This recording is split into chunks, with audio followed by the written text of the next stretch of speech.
Saan nagmula ang ating pananampalataya? Biblia, tradisyon, at magisterium sa liwanag ng kasaysayan at kasulatan panimula. Ang katotohanan ay hindi natatakot sa masusing pagsusuri. Kung ang ating pananampalataya ay mula sa Diyos, lalo lamang itong magiging matatag kapag sinubok sa liwanag ng kasulatan, kasaysayan at katwiran. Sa loob ng halos 2,000 taon, ang pangalang Hesukristo ay naging sentro ng pag-asa ng bilyon-bilyong tao. Ang kanyang buhay, kamatayan, at muling pagkabuhay ang nagbago sa takbo ng kasaysayan. Ang kanyang ebanghelyo ay tumawid sa mga hangganan ng mga bansa, kultura at wika. Hanggang ngayon, patuloy siyang sinusundan ng mga tao mula sa iba't ibang panig ng mundo. Ngunit kasabay ng paglaganap ng Kristyanismo ay ang pagdami rin ng mga tanong. Kung iisa lamang ang Panginoon, bakit napakaraming simbahan? Kung iisa lamang ang ebanghelyo, bakit napakaraming magkakaibang interpretasyon? Kung iisa lamang ang Biblia, bakit may libu-libong denominasyong pawang nagsasabing ang kanilang paniniwala ang naaayon sa kasulatan? Marahil ay natanong mo na rin ang mga ito. Maaaring ikaw ay isang Katolikong lumaki sa pananampalataya, ngunit ngayon ay naghahanap ng mas malalim na dahilan kung bakit mo pinaniniwalaan ang itinuturo ng simbahan. Maaaring ikaw ay isang protestante na taimtim na nagmamahal sa salita ng Diyos at nais maunawaan kung bakit iba ang pananaw ng simbahang Katolika tungkol sa awtoridad, tradisyon at magisterium. O marahil, isa kang taong wala pang kinabibilangang simbahan ngunit taos-pusong naghahanap ng katotohanan. Anuman ang iyong pinagmulan, ang paanyaya ng aklat na ito ay pareho. Huwag muna tayong magsimula sa pagtatalo. Magsimula tayo sa pagtatanong. Part 1. Ang tanong. Chapter 1. Bakit mahalaga ang tanong? Isang tanong na kayang baguhin ang lahat. Isipin mong may 3 Kristiyano na sabay-sabay nagbabasa ng parehong talata sa Biblia. Pare-pareho silang nananalangin bago magbasa. Pare-pareho silang naniniwalang ang Biblia ay salita ng Diyos. Pare-pareho silang taimtim na naghahanap ng katotohanan. Ngunit pagkatapos nilang basahin ang parehong talata, 3 ang naging konklusyon. Ang una ay nagsabing, ang binyag ay kinakailangan para sa kaligtasan. Ang ikalawa ay nagsabing, ang binyag ay mahalaga, ngunit hindi kailangan upang maligtas. Ang ikatlo naman ay nagsabing, ang binyag ay simbolo lamang. Pare-pareho silang may hawak na Biblia. Pare-pareho silang nagdarasal. Pare-pareho silang nagmamahal kay Kristo. Ngunit bakit magkakaiba ang kanilang pagkaunawa? Hindi ito isang kathang-isip na sitwasyon. Sa katunayan, ito ang realidad ng Kristyanismo sa kasalukuyan. May mga hindi pagkakasundo tungkol sa binyag. May mga hindi pagkakasundo tungkol sa Eukaristiya. May mga hindi pagkakasundo tungkol sa kaligtasan. May mga hindi pagkakasundo tungkol sa pamumuno ng simbahan. May mga hindi pagkakasundo tungkol sa mga banal. May mga hindi pagkakasundo tungkol kay Maria. At halos lahat ng panig ay nagsasabing, nasa Biblia ang aming batayan. Dito nagsisimula ang ating paglalakbay. Hindi muna natin itatanong kung sino ang tama. May mas mahalagang tanong muna. Paano natin malalaman kung sino ang tama? Hindi. Hindi ito tungkol sa panalo. Sa panahon ng internet, napakadaling makahanap ng mga debate. May mga video ang mga Katoliko laban sa mga Protestante. May mga video rin ang mga Protestante laban sa mga Katoliko. May mga Orthodox laban sa Katoliko. May mga Evangelical laban sa Orthodox. Kung minsan, tila ang layunin ay manalo sa argumento. Ngunit hindi iyon ang layunin ng aklat na ito. Ang layunin natin ay hindi maghanap ng panalong argumento. Ang layunin natin ay hanapin ang katotohanan. May malaking pagkakaiba ang dalawang ito. Ang isang tao ay maaaring manalo sa debate, ngunit mali pa rin ang kanyang paniniwala. At may isang tao namang maaaring matalo sa debate, ngunit nasa kanya ang katotohanan. Ang sukatan ng katotohanan ay hindi ang husay magsalita. Hindi rin ito nakasalalay sa dami ng tagasunod o sa dami ng likes sa social media.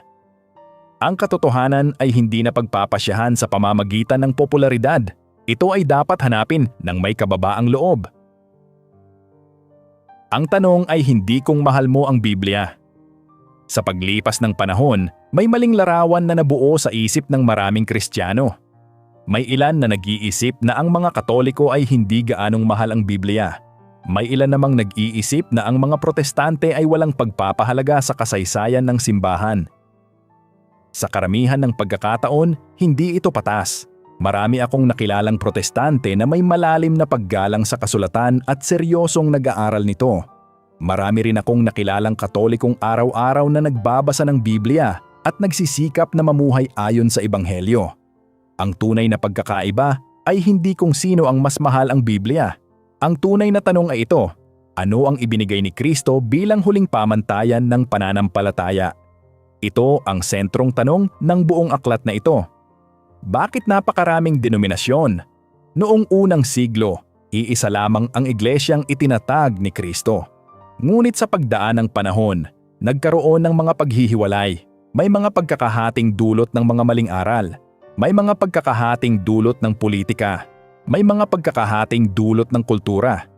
Mayroon ding mga paghihiwalay na bunga ng taimtim na paghahanap ng katotohanan. Sa kasalukuyan, tinatayang may libu-libong denominasyong Kristiyano sa buong mundo. Bagamat hindi lahat ng pagtataya ay gumagamit ng parehong pamantayan sa pagbibilang, malinaw ang katotohanan. Marami ng magkakaibang pamayanang Kristiyano ang umiiral at marami sa kanila ay may magkakasalungat na turo sa mahahalagang usapin ng pananampalataya. Ang tanong ay hindi kung mabubuting tao ba ang nasa iba't ibang denominasyon. Marami sa kanila ang tunay na nagmamahal kay Kristo.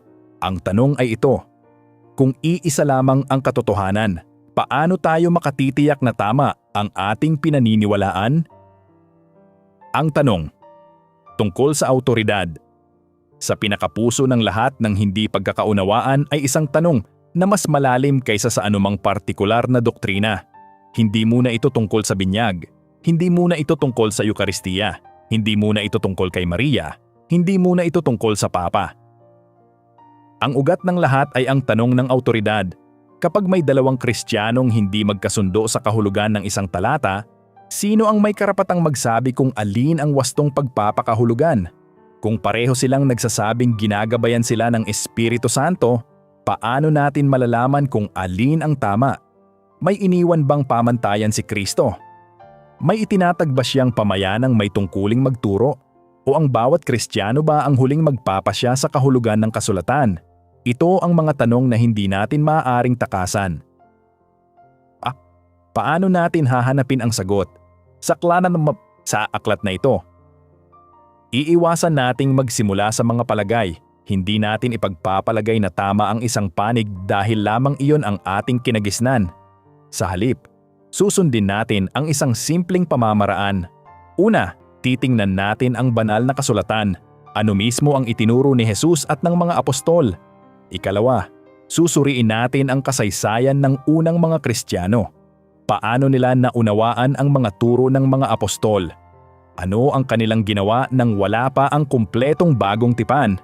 Ikatlo, pakikinggan natin ang mga ama ng simbahan, ang mga obispo, pari, at manunulat na nabuhay malapit sa panahon ng mga apostol.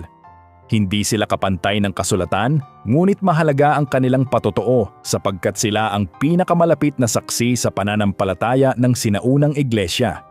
Ikaapat, pag-aaralan natin ang opisyal na turo ng Simbahang Katolika, lalo na ang Catechism of the Catholic Church at ang Konstitusyong Dei Verbum ng Ikalawang Konsilyo ng Batikano, upang matiyak na tama nating nauunawaan ang itinuturo ng simbahan at hindi lamang ang mga maling haka-haka tungkol dito. Sa ganitong paraan, magiging patas ang ating paglalakbay. Hindi tayo magsisimula sa konklusyon. Hahayaan nating ang ebidensiya ang magsalita. Ang tanong na magdadala sa buong aklat sa pagtatapos ng kabanatang ito, nais kong iwan sa iyo ang isang tanong. Ito ang tanong na magiging gabay natin sa bawat susunod na pahina. Nang umakyat si Hesukristo sa langit, ano ba talaga ang iniwan niya? Isang aklat ba? Isang hanay ng mga individual na magpapakahulugan sa kasulatan ayon sa kanilang sariling pagkaunawa?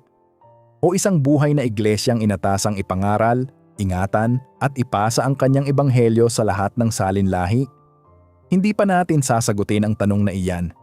Sa susunod na kabanata, Magsisimula tayo sa isang prinsipyong naging sentro ng malaking bahagi ng Kristyanismo sa nakalipas na 5 siglo, ang sola scriptura.